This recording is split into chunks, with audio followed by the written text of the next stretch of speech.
La triada, la famosa triada. Triada no hay ningún secreto. Triada es porque está precisamente la invaginación. ¿Ven? Aquí la ven, ¿no? El túbulo T. Aquí está la invaginación. Y la proximidad, precisamente, ¿ven aquí? ¿Se acuerdan esta relación que hay aquí?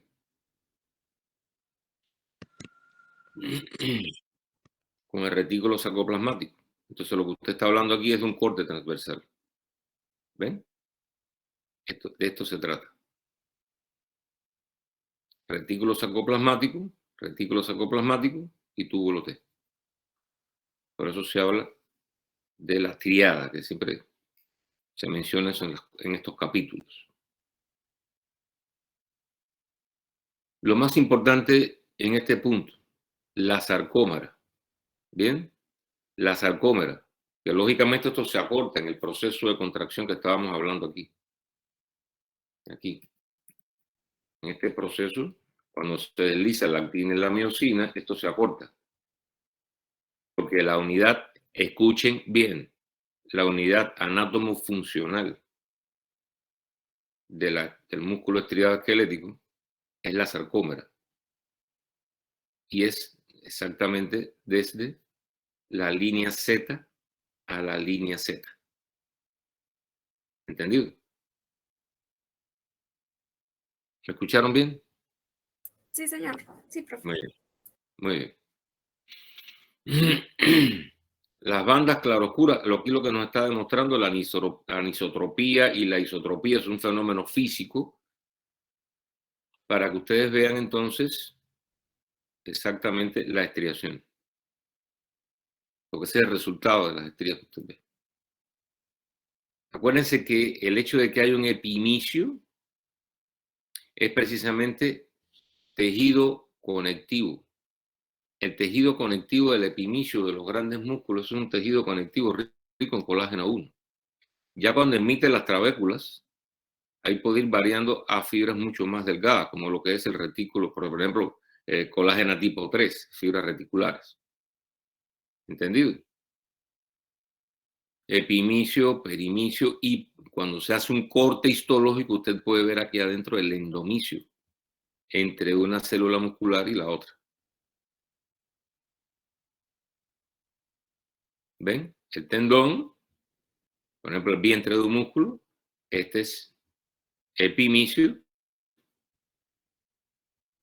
Fíjense que cuando hay estos haces musculares, lo que ocurre es que aquí está revestido por perimicio. Y cuando usted hace un corte histológico, es cuando usted va a ver aquí adentro, entre una célula y la otra, usted va a ver el endomicio.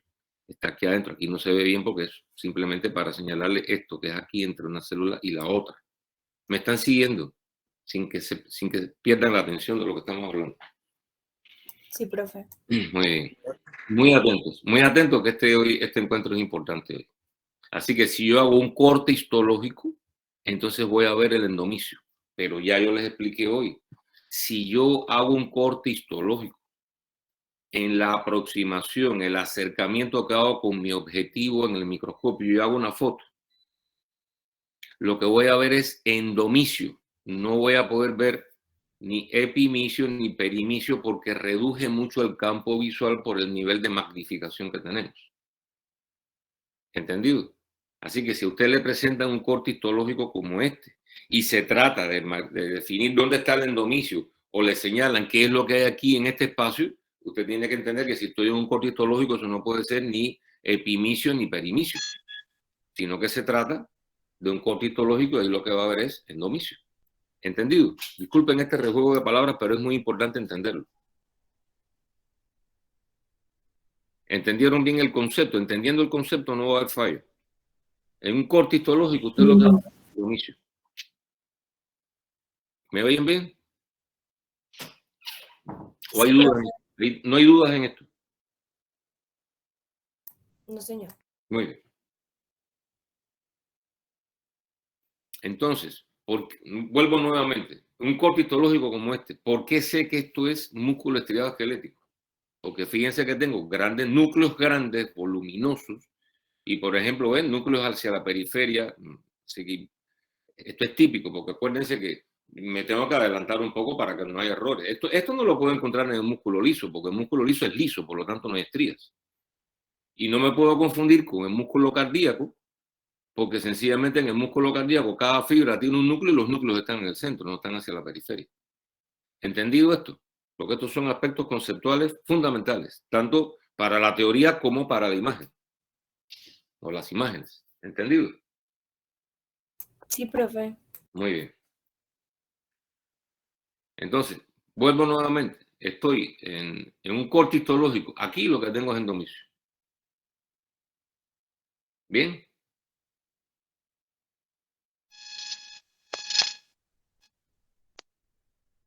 Músculo liso. En el músculo liso no hay estrías. Vamos a encontrar muchas estas características típicas, ¿no? De ellos. Generalmente están dispuestas en capas, no tienen ese orden tan perfecto con estrías longitudinales y transversales que vamos a ver, sino que aquí fíjense que son múltiples capas. Algunas ocasiones pasa esto, ¿no?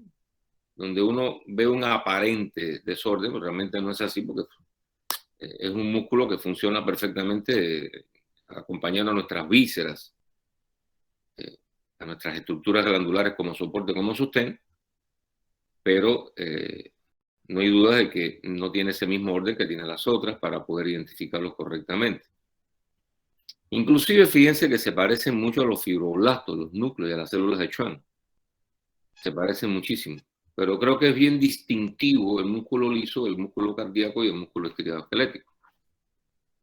Entonces los núcleos, fíjense que no son tan definidos como los otros. Fíjense que aquí se llama, ¿qué quiere decir fusiforme?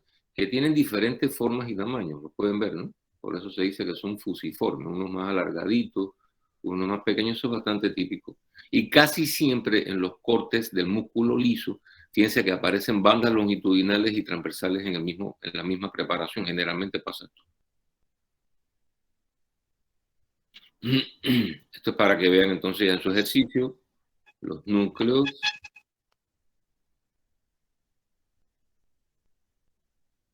los citoplasmas, etc. El músculo liso en un corte transversal.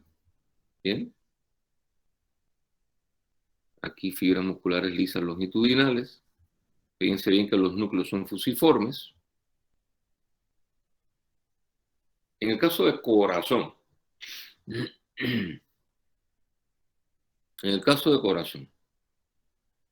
esta es la estructura, digamos, una relación, histología, anatomía. Recordemos que él tiene precisamente este pericardio, ¿no? Visceral, porque este está estrechamente adherido a la víscera, pero acuérdense que también hay un pericardio parietal que es el que reviste estrechamente a toda la cavidad celómica, todo el espacio, esa cavidad donde se encuentra el corazón. Por eso hay un pericardio parietal, la pared donde se encuentra el ubicado, el pericardio visceral, que es este que está estrechamente adherido a la superficie de la... Yo creo que no tanto el tema a evaluar acá va a ser tanto, esto es un poco más de cardiovascular, la parte de fisiología en cardiovascular, sobre todo el sistema de autoexcitación del corazón a través de los nódulos sinusal auriculoventricular. Sin embargo, desde el punto de vista histológico, es interesante la identificación, por ejemplo, de las fibras de Purkinje, como podemos apreciar aquí, desde el punto de vista, pero simplemente sí hay que entender que precisamente estas fibras de Purkinje, como ustedes ven, son unas ramas muy interesantes, como pueden ver aquí, esto que le llaman haz de His, y cómo las fibras de Purkinje después se arborizan y van acompañando a todo este miocardio, sobre todo, fíjense aquí, todo lo que es la pared ventricular, todo esto es las fibras de Purkinje provenientes de la rama de las de His. Fíjense que entonces, aquí tenemos entonces las fibras de Purkinje histológicamente, como las pueden apreciar, aquí con un acercamiento, ¿no?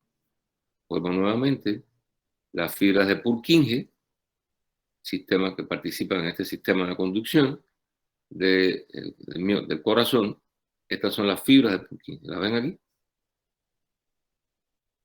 ¿La ven o no? Sí, profe. Sí, profe. Muy bien. ¿Qué otras características interesantes vemos aquí en el corazón? Fíjense que creo que por aquí tengo una imagen que ahora volvemos hacia atrás. Por ejemplo, ahora volvemos hacia atrás. Fíjense que núcleo central. Miren esta disposición, ¿ven? Que hace más o menos como una Y. Esto es típico. Les puse aquí estos trazos para que lo vieran. Esto es típico del músculo cardíaco. ¿Ven? Al igual que es típico del músculo cardíaco también, ¿ven? Los discos intercalares. Estos discos intercalares, fíjense que es típico de ellos, ¿no? Pero fíjense que siempre los núcleos son centrales, ¿bien?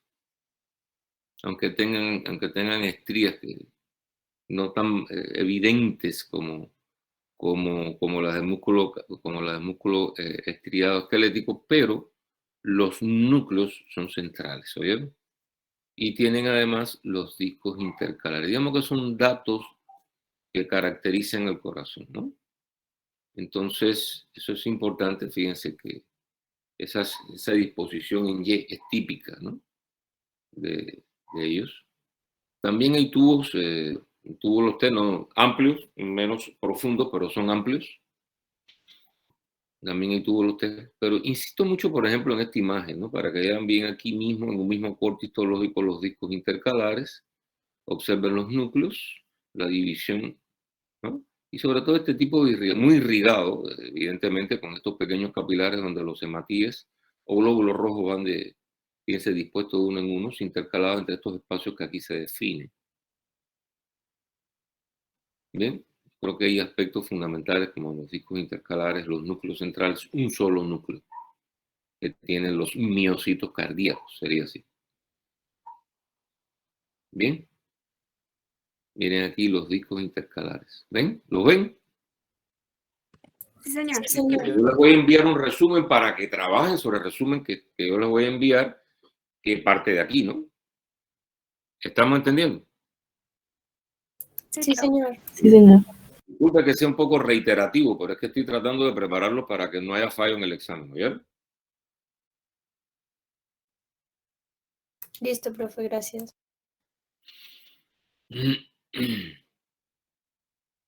Bien, miren aquí los capilares. Sobre todo porque es que hubo vacaciones y, en fin. Fíjense que en un corte, estos cortes que se hacen de músculo cardíaco, donde las fibras están transversales, uno ve el núcleo central, porque todo aquí, donde lo ve bien en el centro, ¿no? Los núcleos centrales. Bien. Bueno, hoy no nos ocupa tanto hablar del infarto de miocardio, ya eso es un tema que después, si quieren, concertamos un encuentro, si ustedes quieren, estoy a su disposición y discutimos sobre todos estos aspectos, ¿no? Vamos concretamente hoy a relación del encuentro, de la recapitulación, con vista al examen de la semana que viene. ¿Estamos de acuerdo? Sí, señor. Para ser concentraditos hoy a lo que nos ocupa, hoy no estamos para... Un detalle interesante, sí, sobre todo para la vida, y es que uno tiene que entender que los miocitos cardíacos no tienen capacidad de regeneración, que si sufrimos un infarto y logramos salir airosos, por lo menos con vida, el proceso de recuperación post-infarto implica de que en el área infartada lo que está desarrollándose es una cicatrización, es decir, una reparación por tejido conectivo, porque al no tener ellos capacidad de división mitótica no hay regeneración parenquimatosa. Lo que hay es reparación por conectivo, que en otras palabras es decir, lo que hay es una cicatrización a partir de colágeno tipo 1, que es lo que va a darnos la consolidación de la herida, porque finalmente lo que ocurre ahí es una herida en la zona del infarto. Por eso ustedes ven en azul las bandas de colágeno con esta coloración especial en un infarto viejo. ¿Me están entendiendo la secuencia de lo que les expliqué? Sí, señor. Es decir, que es importante entender la diferencia entre un intento de regeneración parenquimatosa y una reparación por conectivo, es decir, porque es una cicatrización. Cicatrización es una reparación por conectivo, que es lo que tenemos aquí en pantalla.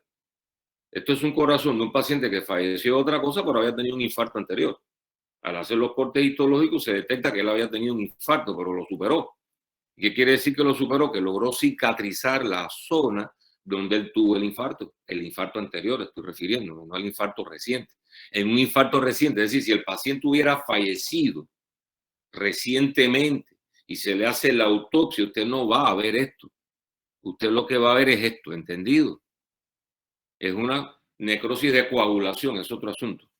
Esta zona después va a ser sustituida completamente si el paciente se hubiera recuperado y lo que hubiera aparecido es esto posterior. ¿Entendido? La secuencia de lo que le estoy explicando. Sí, profe. Es decir, que aquí lo que ocurrió en este paciente es que en su postinfarto, en su recuperación, donde hubo una necrosis de coagulación como esta, lo que aparece entonces es, al cabo del tiempo, una reparación por tejido conectivo. Por eso son estas bandas, que estas bandas de colágeno 1, identificadas aquí con una coloración especial. ¿Bien? Entremos a sangre. ¿Hasta aquí estamos claros? Sí, profe. Pasemos ahora a recapitular sangre. Igual, esto es una introducción, un tejido conectivo muy especial, porque estamos hablando de un tejido conectivo que es líquido, tejido conectivo especial, que junto con su médula ósea, el tejido hemocitopoyético, pues encargado de producir las células sanguíneas. Muy bien. Entonces, bueno, la parte líquida de la sangre será el plasma. Bueno, esto después ustedes lo leen, no es ahora lo que nos ocupa exactamente. Todo esto es sangre. Cuando hablamos de sangre, estamos hablando de hematíes o glóbulos rojos. Y lo que no podemos olvidar es que los hematíes, los glóbulos rojos y en el plasma, con nuestro plasma, eso tiene que estar dentro de los vasos sanguíneos. ¿Eso quedó claro? Sí, señor. Que eso junto con los leucocitos, todo eso tiene que estar dentro de nuestros vasos sanguíneos. La extravasación, la salida de la sangre al espacio extravascular, es decir, que sale a los espacios intersticiales, ahí lo que está ocurriendo es una hemorragia, sea mucha o sea poca. Los leucocitos, si salieron al espacio extravascular, eso es un proceso inflamatorio o de otra índole. Mecanismos de defensa locales que participan en el intento de recuperar la zona lesionada. Pero normalmente los leucocitos, los hematíes, las plaquetas y nuestro líquido, nuestro plasma, están dentro de nuestro vaso sanguíneo.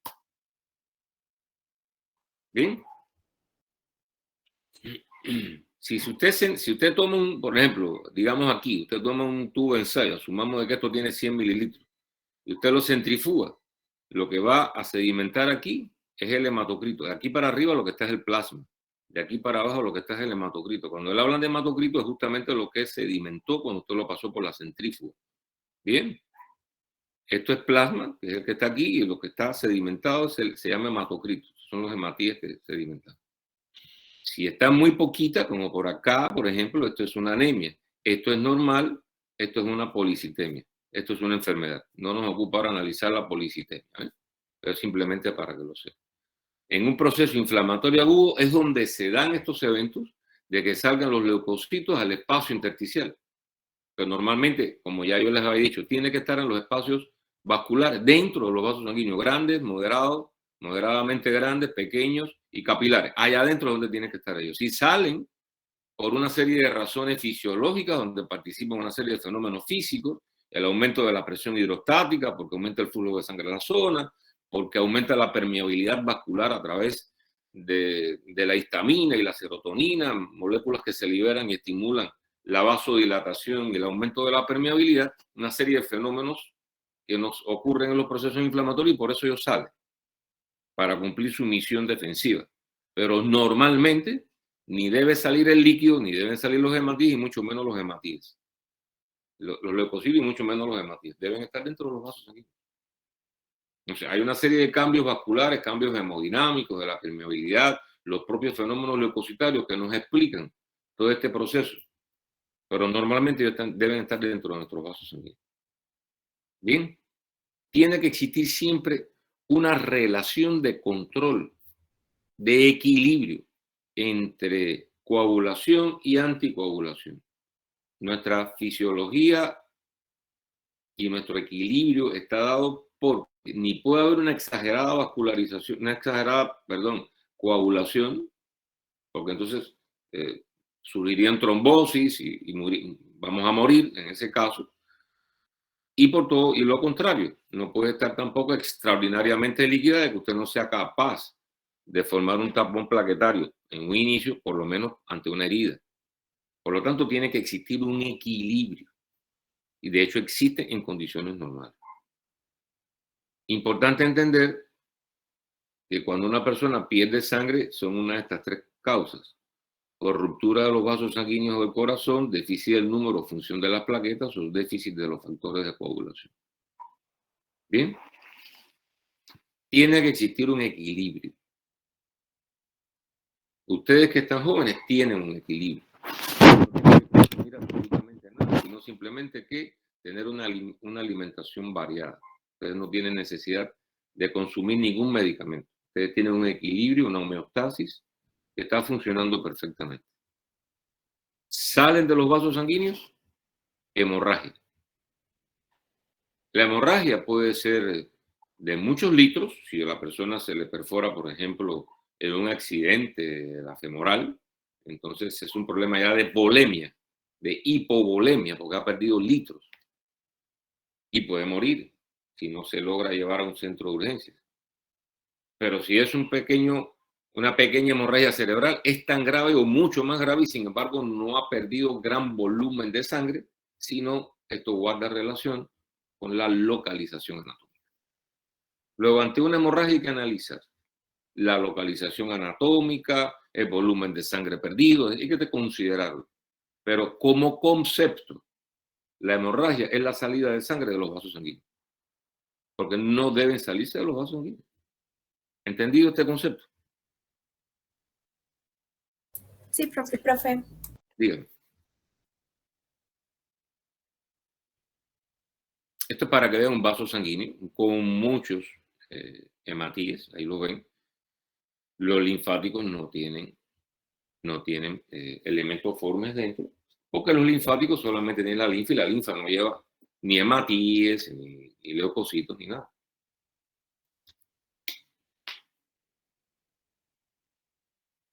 Bien. Monocitos y neutrófilos. Hay que aprender a identificarlos. Bien. Hay que aprender a identificarlos. Aquí que tenemos, estos son hematíes, ¿estamos de acuerdo? Y lo que más abunda aquí son hematíes. Esto que tenemos aquí, fíjense que es un monocito, fíjense que es como una herradura, ¿la ven o no? Sí, profe. Y este que tenemos aquí, fíjense que el citoplasma es prácticamente blanquito, pero fíjense que tiene aparentemente varios núcleos, fíjense, pero si usted identifica bien, observa que los núcleos están unidos, ¿lo ven? Sí, profe. Y si vemos otro polimorfo nuclear neutrófilo, vamos a encontrarlo en otra disposición, porque por eso se dice que son polimórficos, porque tienen múltiples formas. Y multilobulados, fíjense que tienen varios lóbulos, ¿lo ven? Entonces no va a ser difícil identificarlo. Estos son los hematíes. Todos esos rojos son los glóbulos rojos, son los hematíes. Entonces, fíjense que tenemos glóbulos rojos, los blancos son los leucocitos y las plaquetas, ¿no? Eso es lo que se denomina los elementos formes, ¿no? Así que normalmente tenemos entre 4.500.000 y 5.500.000 por milímetro cúbico. Eso es más o menos lo que tenemos. Entre 5.000 a 11.000 por milímetro cúbico los leucocitos. Y las plaquetas entre 150.000 a 400.000 más o menos deben fluctuar ahí por milímetro cúbico. Bien. Estas cifras, ¿ustedes me están escuchando bien? Sí, profe. Señor. Hay que aprendérselas. Así de sencillo. Estas cifras hay que aprenderlas. Así que ya está claro. La hemoglobina, más o menos entre 14 y 16 grados por 100 ml, el hematocrito 42. ¿A qué me refiero a 42? Este 42%. ¿Se acuerdan que le mostré por acá? ¿No dijimos que este era el hematocrito? Si tengo 100, en un tubo de ensayo de 100 ml, debe estar más o menos por 40, 42. ¿Entendido? Si se me sube mucho, por ahí a 50, 60, estamos hablando de una policitemia. Si baja mucho, es que estamos en anemia. ¿Entendido? Sí, profe. Bien. Entonces, y ya cuando usted va a buscar lo que le llaman el diferencial, ¿qué quiere decir? Que es para ver, además de la cantidad de leucocitos que tenemos, cómo es su distribución porcentual. Los más abundantes, los neutrófilos, entre 50 y 70, los eosinófilos un poquito entre 3 y 5, los basófilos mucho menos, menos de 1%, los linfocitos entre 25 y 40, los monocitos entre 5 y 9. Escúchenme, jóvenes, esto hay que aprenderse. ¿Me oyeron bien? Sí, señor. Muy bien. Y estos son aspectos fisiológicos. El oxígeno, el CO2, en fin. Son aspectos, ¿no? Ustedes lo pueden... cómo está compuesto el glóbulo rojo, la composición proteica del complejo M, ¿no? Y el componente férrico, ¿no?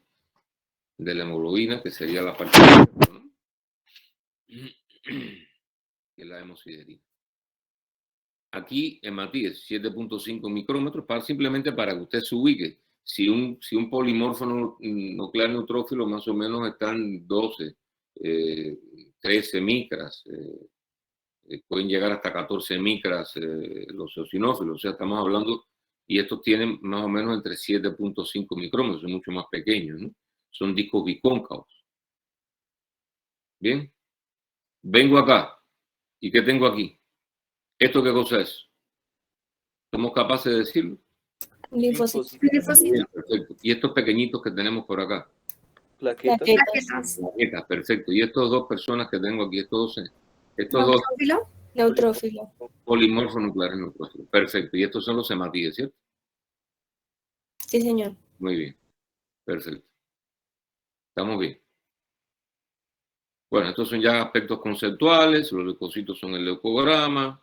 Bien, estos son temas que se lo puedo enviar en el resumen, pero, en fin, no creo que esto sea un gran problema para ustedes. Los neutrófilos, su tiempo de vida es corto, sobre todo cuando van a defendernos, muy breve. Estos neutrófilos contienen muchas enzimas encargadas de destruir y licuar, por eso es que van al foco de lesión. ¿Bien?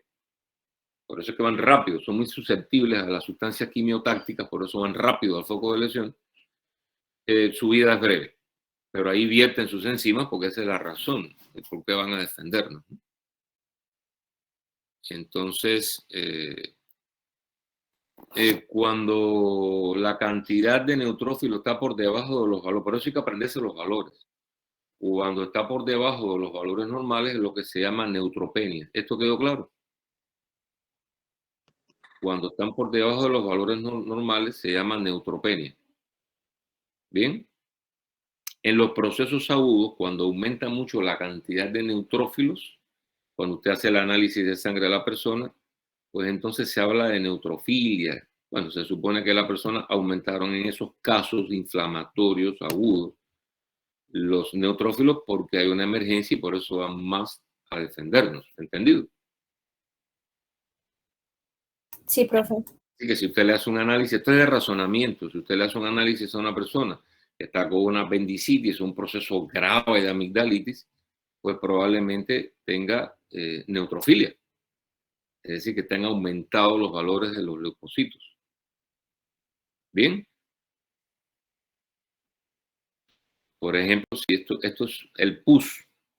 Usted colecta pus. ¿Han visto el pus alguna vez? ¿En alguna heridita lo han visto? Sí, señor. Sí, señor. Bueno, si usted toma una gotica de pus y la estudia, lo que hay es fundamentalmente polimorfos nucleares neutrófilos. Por eso se asocia tanto el pus con polimorfos nucleares neutrófilos.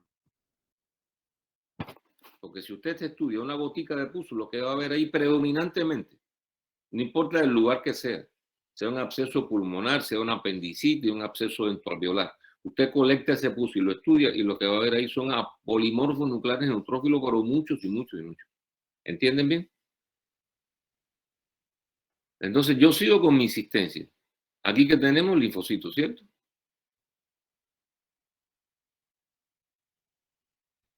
Sí, señor. Sangre, plaquetas, polimorfos nucleares neutrófilos. ¿No es así? Sí, señor. Aquí que tengo, este que tiene su citoplasma rojo. ¿Qué cosa es este? Eosinófilo. Eosinófilo, perfecto. Y estos que tenemos por acá son polimorfos nucleares neutrófilos, ¿no es así?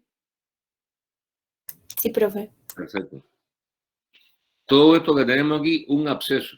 El absceso, ¿qué hay en un absceso? En un absceso lo que es pus. Lo que es pus. Y por eso vemos entonces, todo esto son polimorfos nucleares neutrófilos. Todos ellos. Entonces yo insisto en este ejercicio. Fíjense que aquí tenemos eosinófilos, ¿lo ven bien? Sí, profe. Y los demás son polimorfos nucleares neutrófilos.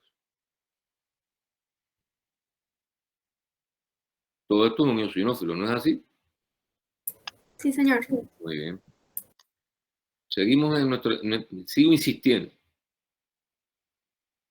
Ven aquí, eosinófilo, linfocito, polimorfo nuclear neutrófilo. ¿Está bien eso? Sí, profe. Perfecto.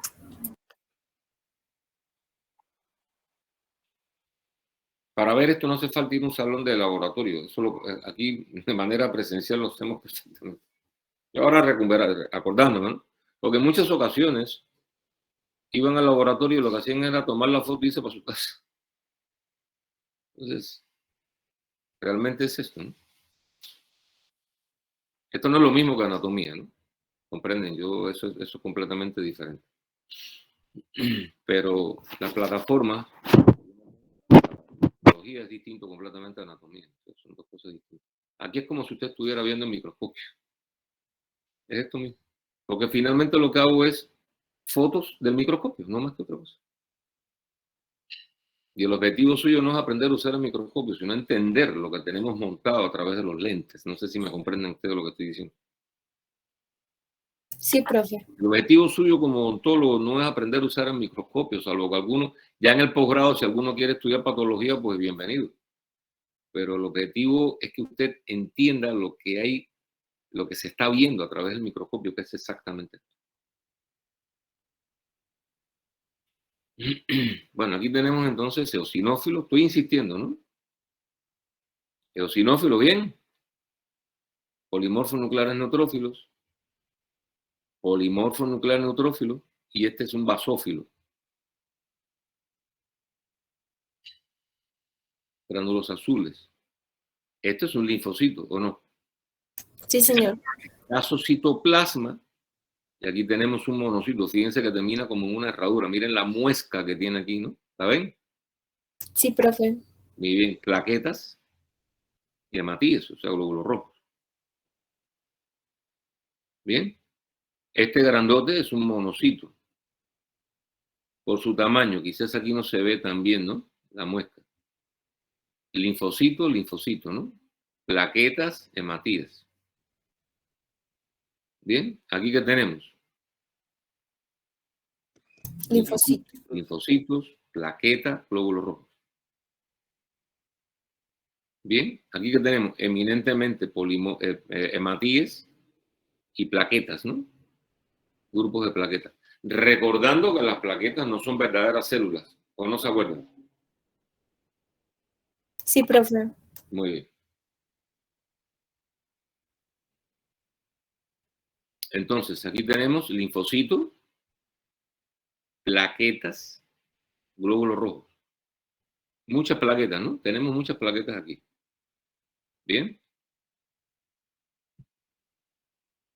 ¿La ven bien? Sí, señor. Perfecto. Cuando vamos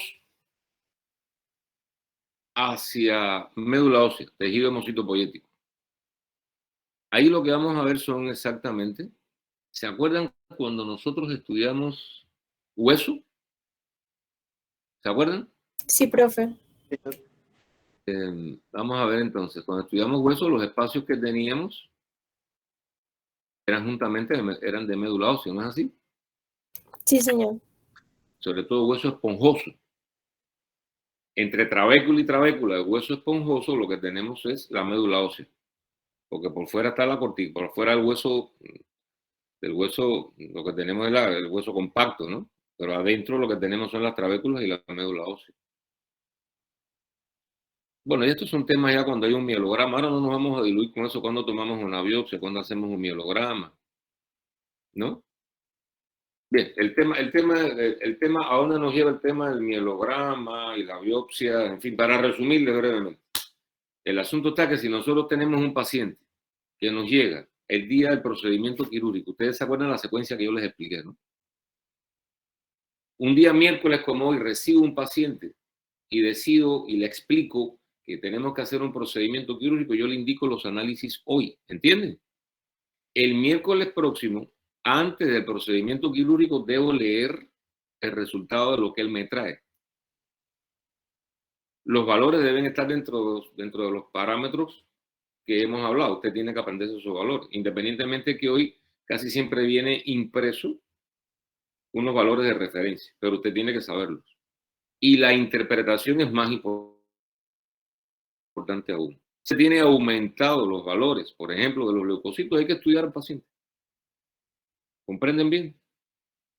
Si el resultado de lo que él me trae está por debajo de 10 o está en 10, la hemoglobina, yo con 10 no tengo por qué operar un paciente, sobre todo si se trata de un procedimiento quirúrgico programado, no es una emergencia quirúrgica. Con 10 no debo operarlo, tengo que indicarle que vaya a medicina interna, esperemos que con un tratamiento suba un poco la hemoglobina y después lo operamos. Hay tiempo para eso. Pero no tenemos por qué operar a un paciente con 10 hemoglobinas si no es un procedimiento de urgencia. Eso es una cirugía programada. Porque siempre va a perder un poco de sangre dentro del procedimiento quirúrgico, por pequeño que este sea. Luego, no va a salir del consultorio con 10. ¿Me entiende lo que les estoy diciendo? Sí, profe. Él no va a salir del consultorio con 10 si usted lo opera ese mismo día y ya llegó con 10. ¿Me entiende? Entonces, se va a ir del consultorio en anemia, en franca anemia. Entonces, espero que me entiendan lo que les estoy explicando. Por eso es tan importante estos análisis y seguir la secuencia de lo que yo con la experiencia mía les estoy explicando que deben hacer. Bueno, estas células inmaduras, etcétera, no es lo que nos ocupa ahora, porque no nos ocupa hablar de leucemia. Sí hablar de que dentro de la médula ósea de una persona adulta aparecen adipocitos, aparecen estos sinusoides, que son pequeñas estructuras vasculares que nos permiten que salgan, por ejemplo, elementos maduros a la circulación, que salgan las plaquetas. Hay unas características particulares que tienen la estructura de los pequeños vasos sanguíneos para que faciliten la salida y se pongan en circulación estos elementos que se han formado en la médula ósea. Digamos que ese es el concepto. Ya entre 50 y 60 años, pues hay bastante grasa, No es normal de que la médula de una persona de 60, 70 años sea una médula hiperactiva, porque si está hiperactiva es porque hay algún proceso oncológico que hay que estudiar. Bien, ahí están las células madres pluripotenciales o stem cells. Entonces, simplemente para que ustedes los vean, recuerden cuando dimos hueso, estos son las trabéculas óseas, aquí están los osteocitos, ¿se acuerdan ustedes perfectamente? Y aquí en el bordecito están los osteoblastos, en fin, pero en el medio de entre trabécula y trabécula tenemos el tejido hemocitopoyético, que es donde se forman esos elementos que estábamos hablando anteriormente. Y ahí se encuentran también los megacariocitos, que fragmentos citoplasmáticos de estos megacariocitos son justamente las plaquetas, que se ponen esas plaquetas, esos fragmentos citoplasmáticos, con estos sinusoides que están viendo aquí, y eso es lo que nos permite poner en circulación esas plaquetas. Por lo tanto, también aclaré, ya vuelvo otra vez y reitero, que las plaquetas no son verdaderas células, que son provenientes de fragmentos citoplasmáticos de estas células que están en la médula, que se llaman megacariocitos. ¿Entendido todo? Sí, señor. Entonces, digo anemia cuando están los valores muy disminuidos. Yo siempre les he tratado de facilitar a mis estudiantes pensar. Llevo un paciente, insisto, llega el paciente y llega a mi consultorio con 10 de hemoglobina. Eso es un procedimiento quirúrgico programado, no es una emergencia. Por lo tanto, hay que estudiar por qué está en 10 de hemoglobina. Y acá no debe operarlo si es un procedimiento quirúrgico programado, porque usted no sabe qué va a pasar en el procedimiento quirúrgico, porque la cirugía no es una ciencia exacta. Usted va a tomar aunque sea una sencilla biopsia, usted no sabe qué va a pasar ahí. Y sencillamente, pues, él no va a salir entonces con 10 de hemoglobina, o sea, va a salir con menos. Entonces, creo que es importante que usted entienda de que es necesario ser prudente para tomar estas decisiones. Pueden ser agudas o crónicas, por pérdida de sangre o carenciales, si están por problemas de mala alimentación o mala absorción, en fin, eso ya toca estudiar después al paciente por qué anda con una anemia. ¿Entiendes? Cuando el paciente tiene una neutropenia o granulocitopenia, pues disminución del número absoluto de los neutrófilos circulantes en sangre. Esto tiene una clasificación de acuerdo a la duración y la severidad, eso no es lo que nos ocupa, las leucemias no nos ocupan ahora. Y los linfomas tampoco, así que no vamos a perder tiempo en eso. ¿Ustedes están de acuerdo conmigo? Sí, señor. Sí, señor. Sí, si nos metemos ahora a hablar de leucemia, el linfoma, que guarda relación con el tema, pero vamos a distraer un poco la atención del objetivo que tenemos enfocados hacia el encuentro, hacia nuestro examen. ¿Estamos de acuerdo conmigo? Sí, profe. Sí, señor. Para concentrarnos en el propósito que tenemos para la semana que viene. Por acá tenemos entonces el sistema inmunitario, tejido linfoide. Fíjense ustedes que tenemos que entender que el timo tiene una cápsula, emite trabéculas. Esto no es nada nuevo para ustedes. Es una cápsula, las cápsulas son el tejido conectivo y esas cápsulas emiten una trabécula, que además acuérdense que eso es tejido conectivo, eso es parte del sostén. Si yo pudiera levantar todas estas estructuras parenquimatosas que hay aquí, ¿las ven? Si yo las pudiera extraer de allí, escúchenme bien, si yo las pudiera extraer de allí, estamos haciendo un ejercicio, ¿no? Un ejercicio hipotético. Si yo las pudiera levantar de ahí y colocarlas a un ladito, ¿qué nos quedaría abajo? ¿El tejido conectivo? Exactamente, nos quedaría toda esta trabécula como si fuera un armazón, ¿no? Un armazón, toda una arquitectura de base, ¿no? Como si fuera una gran malla, ¿entienden bien? Sí, profe. Delimitada. Eso, qué pena. Eso es lo que, pues hablando a nivel del órgano, es lo que se ve como una tela que lo recubre. Una telita. Exactamente, y esa tela es este tejido conectivo que cuando tú haces el corte histológico lo ves aquí. Esta es la telita que tú me hablas. Y de esa telita, si piensas en 3D y tuviéramos todo el resto acá, es la que penetra, ¿entiendes? Solo que aquí que tenemos, hazte la idea que cortaste esta estructura, hiciste un corte, ¿no? Y separaste una mitad. ¿Me copias? Sí, profe. O sea, las trabéculas serían como la mallita de esa tela hasta adentro, ¿no? Exactamente. Si tú pudieras levantar toda esta parte azul de aquí, la pudieras sacar hipotéticamente y colocarla a un ladito, lo que te quedaría sería toda una malla, ¿no? ¿Entiendes? Que ese es el sostén, justamente. Ese es el estroma. Y sería más grueso aquí afuera porque sería una colágena más robusta y la de adentro sería más delgada. ¿Me comprendes? Sí, profe. Gracias. Ese es el estroma. Justamente, si tú pudieras levantar todo esto de aquí, porque, por eso a veces uno le dice a las personas parénquima estroma, Entiendan que, y uno le dice, es que el parénquima no está en el aire, pero es entender de que si tú pudieras sacar esto hipotéticamente y sacarlo de aquí, te quedaría bajo una malla, ¿no? Y ese justamente por ahí, entre los hilillos de la malla, vienen vasos sanguíneos, nervios, ¿no? Porque ellos se meten por esa misma malla. ¿Entiendes? Aprovechan ese sostén para hacer esa malla. Que esa es la malla que constituye ese estroma. ¿Comprende? Sí, profe.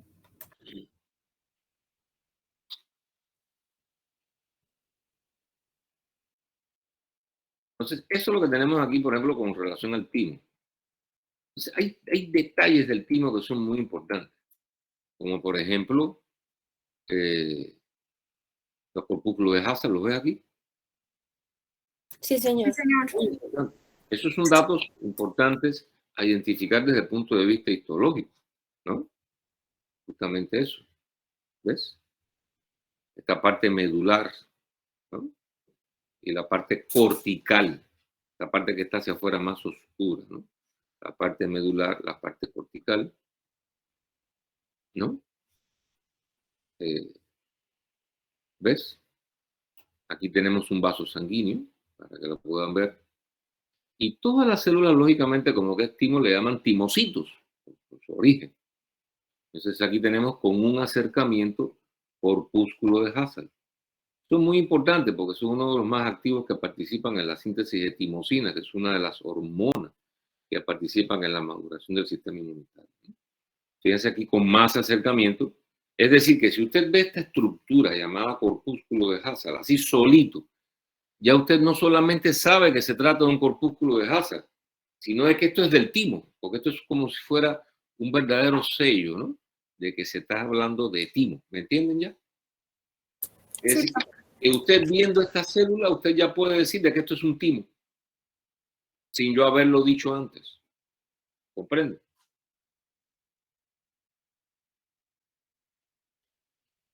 Aquí lo tiene. Visto aquí, para que vieran la secuencia, desde baja magnificación, es decir, más panorámico y con un acercamiento. ¿Lo ven? Y aquí ya la parte de ultraestructura. Es un poco más compleja esa parte. ¿Entienden ya? Sí, señor. Para que tengan la secuencia visual. En el caso del vaso, bien panorámico, por eso digo con lupa, ¿no? El objetivo más de menor aumento del microscopio, ¿no? Entonces, fíjense ustedes que aquí hay unas zonas que se ven muy rojas, ¿no? Las zonas que se ven muy rojas. Entonces, eso se llama pulpa roja. Pulpa por el aspecto pulposo que tiene el vaso en corte fresco, es decir, cuando el vaso está fresco, cuando no se ha fijado en formol, un aspecto pulposo, por eso le llaman pulpa. Se llama pulpa roja la parte que está roja. ¿Entiendes? Pulpa roja.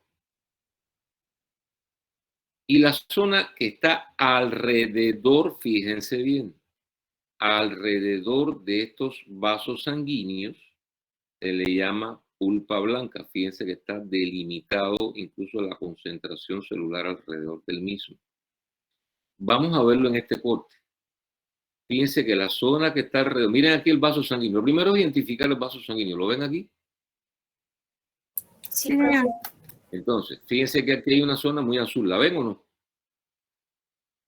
Sí, señor. Sí, señor. Alrededor del vaso sanguíneo se llama pulpa blanca. Y observen que la que está roja creo que es muy diciente. Esto está en rojo, pulpa roja. Cuando en sus lecturas entonces se encuentre vaina linfática periarterial, se está refiriendo a esta pulpa blanca que está alrededor, ¿no? Alrededor de este vaso sanguíneo que aquí tenemos. Vaina linfática periarterial. ¿Por qué periarterial? Porque usted tiene aquí un corte histológico transversal. Es decir, que este vaso sanguíneo venía hacia nosotros. Y venía envuelto alrededor de todo este componente denominado pulpa blanca. Porque él venía forrando, por decirlo de alguna forma, envolviendo a esta arteria. Entonces, a esto por eso se le dice vaina linfática periarterial. Claro que usted dice vaina linfática, usted diría, pero debería ser una envoltura. Pero es que, claro, entienda de que siempre los cortes histológicos hay que entenderlo, hay que estar en la cabeza ubicado en 3D. Es decir, esto venía hacia nosotros y se hizo un corte transversal. Entonces usted tiene que entender que esto es como una envoltura, vaina linfática periarterial, esta pulpa blanca que aquí tenemos y esto es pulpa roja. Así que si yo veo este corte histológico, así, ya yo tengo que saber que esto es vaso, porque esto donde lo hay es un vaso. ¿Entiendes? ¿Bien? Sí, profe. Entonces, varias vistas. Vaina linfática, BLPA, que aparecen muchos textos así, vaina linfática periarterial.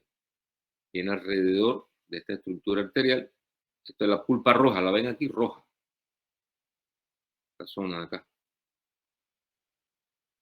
Bien. Aquí lo ven mejor en un corte más o menos oblicuo, tendente a lo longitudinal, para que lo vean en distintas posiciones. ¿Lo ven aquí? Sí, profe. Muy bien. Y esto es pulpa roja, ¿no?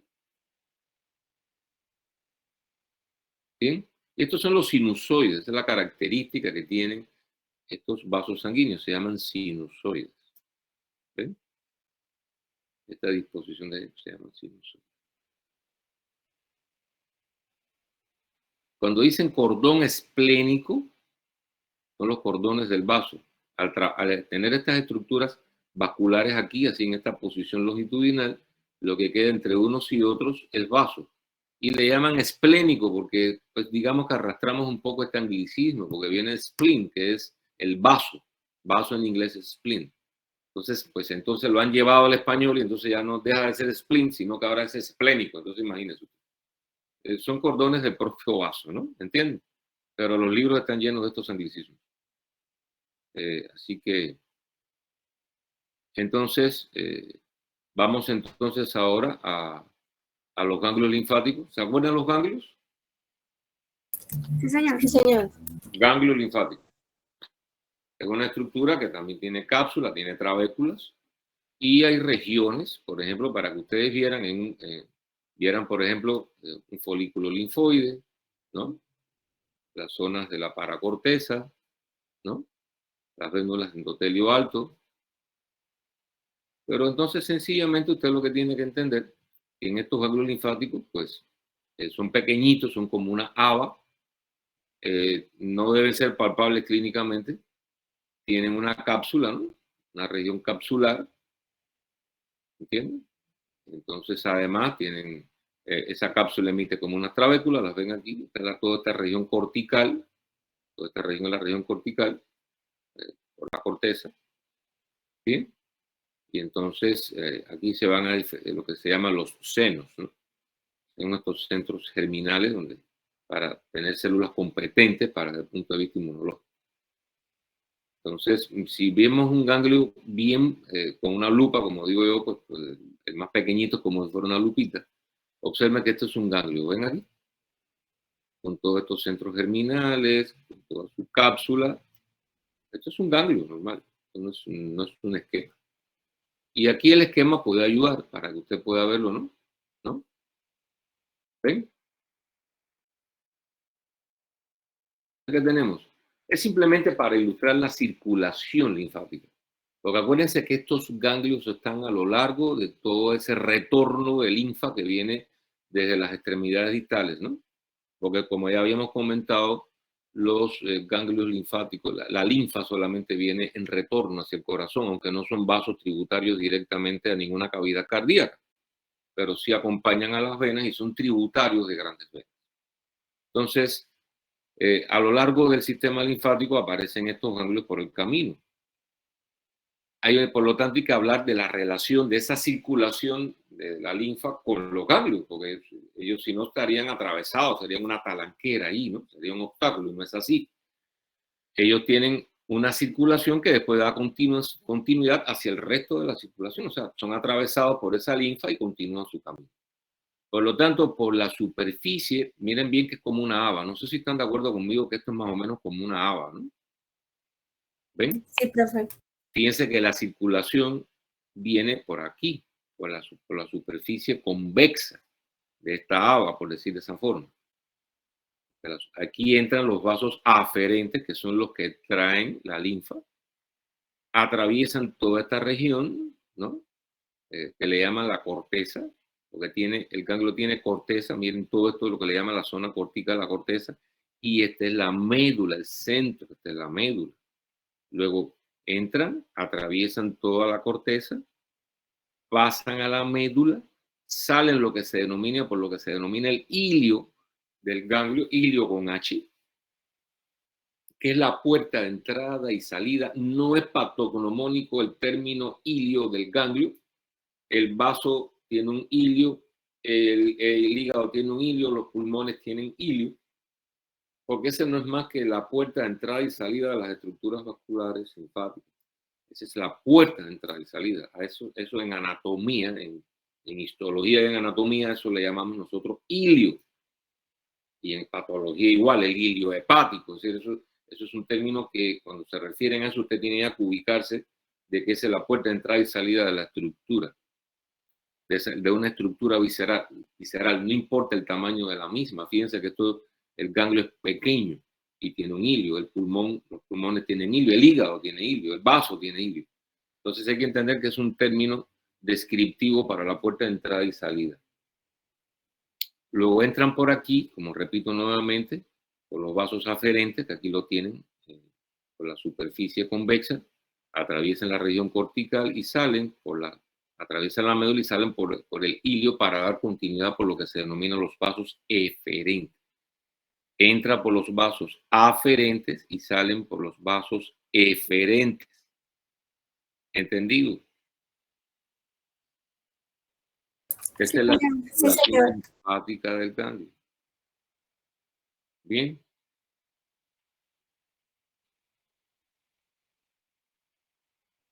Esta que ven aquí, ¿no?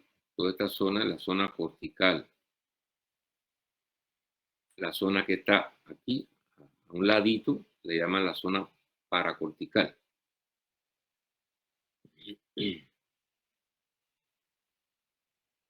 Esto es para que vea con gran aumento un folículo linfático dentro del ganglio.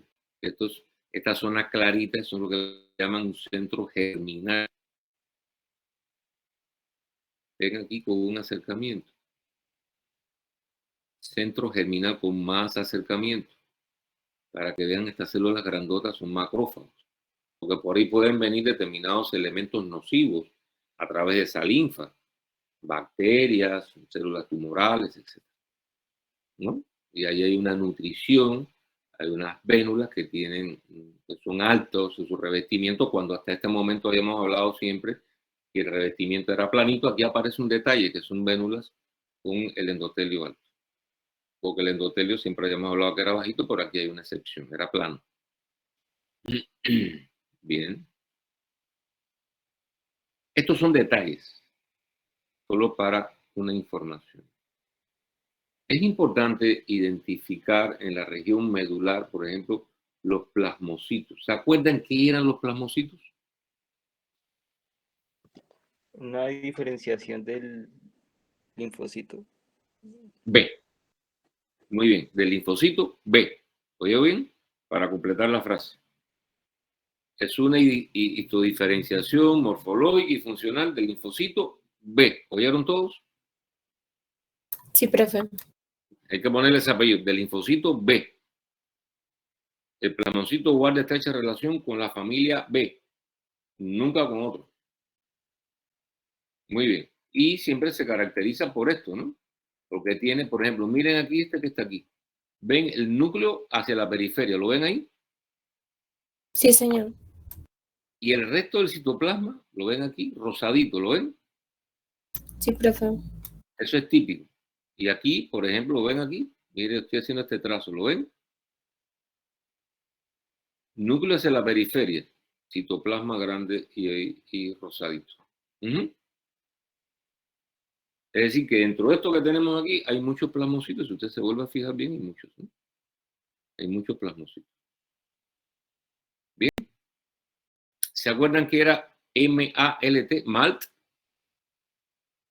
Tejido linfático asociado a mucosas. Perfecto. Ese no podemos decir que tiene cápsula, y que emite trabéculas, porque realmente él está distribuido a lo largo de nuestras mucosas. La mucosa respiratoria, urogenital, bien, digestiva, ahí está, a lo largo hay presencia de ellos, ¿no? Bien, no tienen una cápsula, no tienen trabécula. Bien. Todo esto es malta, ¿ven? Ya para acá son glándulas, ¿no? Porque esto es intestino. Pero para acá todo esto es tejido linfoide asociado a mucosa. Estas son las amígdalas palatinas que tenemos ahí entre los pilares palatolosos, palatofaringeos, aquí en la región orofaringia, ¿no? Bien, y estas son las criptas. Si usted se fija bien al abrir la boca frente al espejo y se mira bien con iluminación, va a ver que hay como una penetración, como unas entraditas, ¿no? Que son las criptas de la amígdala. Son las criptas. Que está revestida esa amígdala por un epitelio estratificado plano no queratinizado. ¿Lo ven aquí? Que es el mismo epitelio de revestimiento que hay en la región oral y orofaringia, ¿no? Simplemente que también la reviste a ellas. ¿Me siguen bien la explicación? Sí, señor. Muy bien.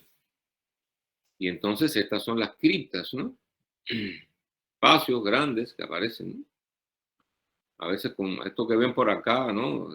Esto que ven aquí, estos son restos de alimentos que quedan a veces atrapados. Por eso también quedan atrapados dentro de esas criptas microorganismos que vuelven a proliferar y hay personas que tienen a repetición estos problemas, ¿no?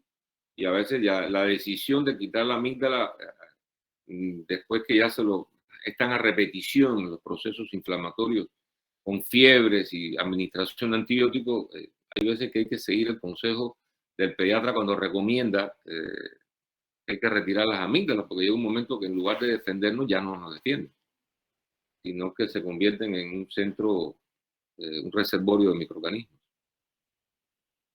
Esto que están viendo por acá es pus, ¿no? Todo esto que hay aquí abajo, células muertas, polimorfonucleares, ¿no? Y aquí espero que vean bien a los plasmocitos. ¿Los ven o no? Miren aquí, ¿lo ven? Profe. ¿Ven aquí?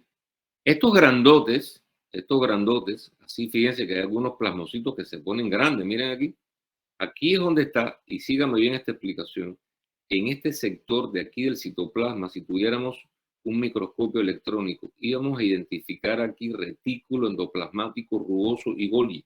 Mucho, muy desarrollado.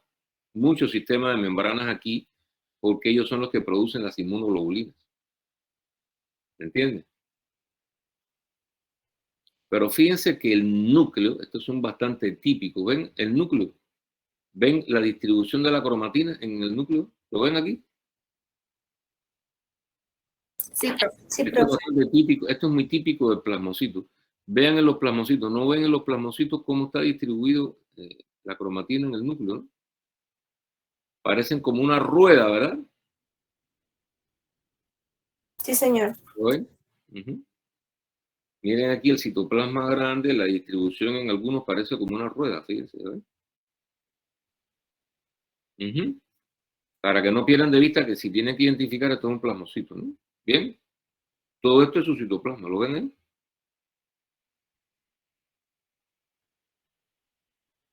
Sí, profe. Muy bien. Esto es pus, así que si tengo un absceso y es el pus, lo que hay ahí, polimorfos nucleares neutrófilos. ¿Qué tenemos en un absceso? Polimorfos nucleares neutrófilos. Usted toma una botica de pus y ¿qué vamos a ver? Polimorfos nucleares neutrófilos en su abundancia. Bien.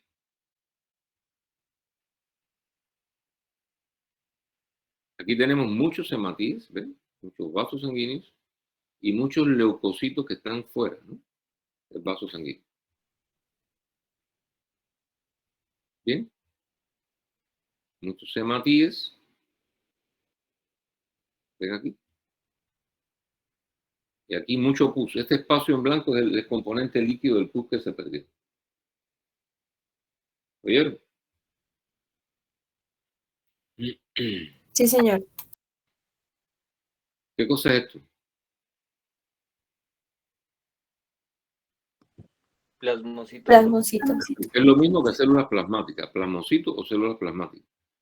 Fíjense la característica del núcleo para que nunca se pierdan, ¿ven? ¿Ven? En los más típicos parece como una rueda, ¿ven? ¿No han visto? ¿No se acuerdan las ruedas de carretas? ¿Ven? Sí. ¿Alguna pregunta? ¿Alguna pregunta, jóvenes? Profe, de mi parte, pues todo claro. Perfecto. Todo claro, profe. Sí, profe. Hoy en la noche les envío para que puedan tener esto y trabajarlo para el examen. Vamos a hacer énfasis, y repito nuevamente, muscular, sangre, inmuno, es lo que nos entra la semana que viene. ¿Bien? Sí, profe. Ya habíamos quedado que vamos a hacer el parcial por la mañana, 11 de la mañana, teórico y práctico. Eso es muy rápido, muy sencillito. ¿Bien? Y por la tarde vamos a dar la conferencia de piel. Pero por la mañana vamos a hacer el examen. Va a ser bien sencillo, no se preocupe. Nos vemos entonces. ¿No tiene nada que preguntar? No, señor. No, Gracias. profe, muchas gracias. Gracias, profe. Estamos a la orden. Cuídense mucho. Muchísimas gracias, profe. Entonces les propongo, por favor, Gracias. estudien, por favor, para salir bien en ese examen. Porque el tercero, acuérdense que solamente nos entran 2 temas, no creo que haya grandes complicaciones. ¿Oyeron? Listo, profe, gracias por Pero todo. vamos a ponerle bastante fuerza a este, que nos entran 3 temas. ¿Oyeron? Sí, señor, muchas gracias, profe. Un abrazo. Cuídense mucho. Muchas gracias, profe.